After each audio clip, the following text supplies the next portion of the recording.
Hey guys, I hope कि आप सभी लोग बहुत ही अच्छे होंगे। आज मैं थोड़ा जल्दी उठ चुका था क्योंकि मुझे फिज़िक्स में कुछ याद करना था, मोशन इन 2D में और वेक्टर्स से रिलेटेड था कुछ।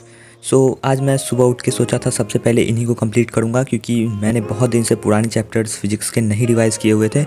इसलिए बाकी केमिस्ट्री और मैथ्स वगैरह में तो मैं थोड़ा मोड़ा पढ़ता ही रहता हूँ, लेकिन फिज़िक्स में बहुत दिन हो गया था चैप्टर्स को रिवाइज़ किए हुए। इसलिए मैंने सबसे पहले फ़िज़िक्स को उठाया था आज सुबह में, एंड मैं इसीलिए थोड़ा जल्दी उठ गया था ताकि फ़िज़िक्स को फटाफट सबसे पहले कंप्लीट कर सकूं।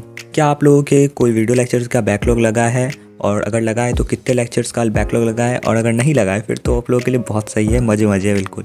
एंड फिज़िक्स को रिवाइज़ करने के बाद मैंने मैथ्स को उठाया, एंड मैथ्स में मैं लेक्चर वगैरह देख रहा था। एंड मैं मैथ्स में फ़िलहाल तो मैथमेटिकल रीजनिंग करके एक चैप्टर है जो कि एक ही लेक्चर का है, 2 आवर 30 मिनट का है आई गेस। मैंने उसको उठाया सबसे पहले, और मैंने उसको इसलिए उठाया था क्योंकि वो एक दिन में ख़त्म हो सकता था, एंड वो बहुत अच्छा रहता अगर मेरा एक बैकलॉग की लिस्ट में से वो कट जाता तो।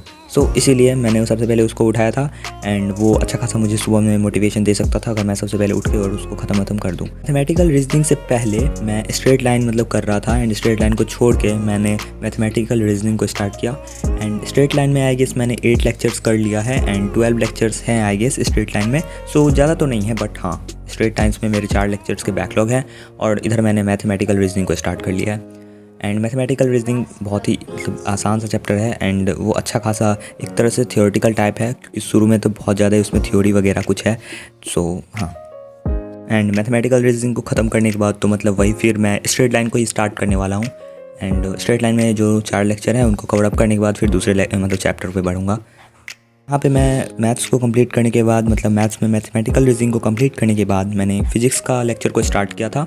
एंड फिजिक्स में मैं थर्मल प्रॉपर्टीज़ ऑफ मैटर को स्टार्ट किया था। एंड एक भाई ने मुझसे पूछा था कि आप कितने टाइम के बाद ब्रेक लेते हो, एंड कितने टाइम का कितने टाइम गैप का ब्रेक लेते हो। मैं आपको बता दूं कि ये तो हर आदमी के लिए अलग अलग होता है कि आपकी एफिशिएंसी कितनी है, कि आप कितने देर तक फोकस के साथ पढ़ सकते हो।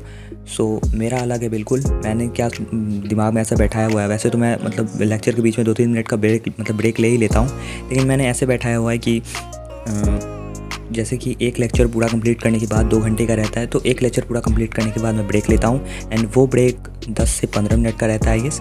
तो हर एक ब्रेक अलग अलग रहता है वैसे तो, लेकिन हाँ, ये मैं 10 से 15 मिनट का एक ब्रेक लेता हूँ, एंड वो एक लेक्चर ख़त्म करने के बाद लेता हूँ। और ज़रूरी नहीं है कि अगर 2 घंटे का लेक्चर है तो 2 घंटे के बाद ब्रेक ले रहा हूँ, नहीं, मेरा हर लेक्चर अगर मान लो कोई लेक्चर 3 घंटे का रहता है तो मैं 3 घंटे तक ब्रेक नहीं लेता हूँ।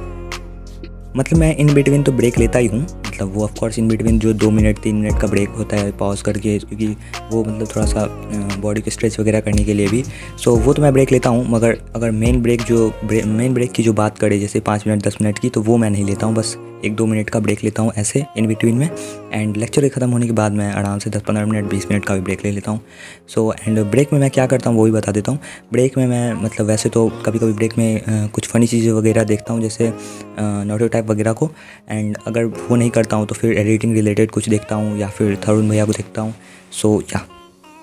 एंड मैथ्स को करने के बाद मैंने GOC स्टार्ट किया था।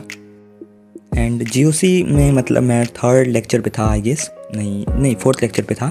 4th लेक्चर कर रहा था GOC का। एंड GOC में GOC का थोड़ा सही है क्योंकि जो ये एक ऐसा ये चैप्टर मुझे थोड़ा सा सही लग रहा है अदर चैप्टर के मुकाबले, क्योंकि मैंने नोमेनक्लेचर को अगर मैं रिवाइज़ करके चलता हूँ एंड फिर ये चैप्टर करता हूँ तो थोड़ा सा ईजी पड़ता है। बाकी ये चैप्टर भी इम्पोर्टेंट है बहुत ही ज़्यादा। मैं इसी चैप्टर को इसलिए पहले कर रहा हूँ ताकि अगर 12th स्टार्ट होगा भी तो ये चैप्टर मेरा क्लियर रहेगा। इसलिए ये चैप्टर तो बहुत ही बड़ा है, आई गेस 22 लेक्चर का है। ये थोड़ा सा देख के ऐसे धक सा होता है, क्योंकि जो ज़्यादा लेक्चर्स रहता है जिसमें, तो वो पढ़ने का मन नहीं करता उसमें, उसको वो बोरिंग टाइप लगने लगता है। 22 लेक्चर देखने के बाद तो ऑफ कोर्स थोड़ा सा डर मन में बैठ गया था, बट ठीक है, अच्छे से चल रहा है फ़िलहाल तो। एंड GOC को करने के बाद मैंने NCERT को उठाया था। एंड NCERT में मैं नोमेनक्लेचर को पढ़ा था, एंड क्योंकि मैंने नोमेनक्लेचर का NCERT से इससे पहले पढ़ा हुआ था, बट वो एक तरह से ऊपर से पढ़ना था मेरा। इसीलिए मैं थोड़ा सा इस बार ज़्यादा अच्छे से पढ़ रहा था, अच्छे से रीड कर रहा था हर एक पॉइंट्स को। एंड मैंने अभी तक क्योंकि ऑर्गेनिक की बुक वगैरह भी नहीं ली है, वैसे तो मैं ऑनलाइन भी पढ़ सकता हूँ, बट मुझे पता नहीं ऑनलाइन पढ़ना मैं ऑनलाइन में फोकस नहीं कर पाता हूँ। जो बुक रहता है या फिर ऑनलाइन ऑनलाइन से देख के और कोई बुक पढ़ता हूँ तो वो मैं फोकस नहीं कर पाता हूँ। इसीलिए मैं ऑनलाइन वाले बुक्स से नहीं पढ़ता हूँ, एंड होगा तो मैं एक बुक ले ही लूँगा ऑर्गेनिक का भी। एंड एनसीईआरटी से ऑर्गेनिक को करने के बाद पीरियोडिक क्लासिफिकेशन जो चैप्टर है हमारा उसका वन शॉट देखा था। एंड वन शॉट भाई मतलब क्या ही बोलूँ, एंड वन शॉट मतलब बहुत ही ज़्यादा हेल्पफुल होता है, क्योंकि वन शॉट से एक तो वो 2 घंटे का रहता है और ये आई गेस 2 आवर 30 मिनट का था। एंड ये मैंने 2x के स्पीड पे देखा था।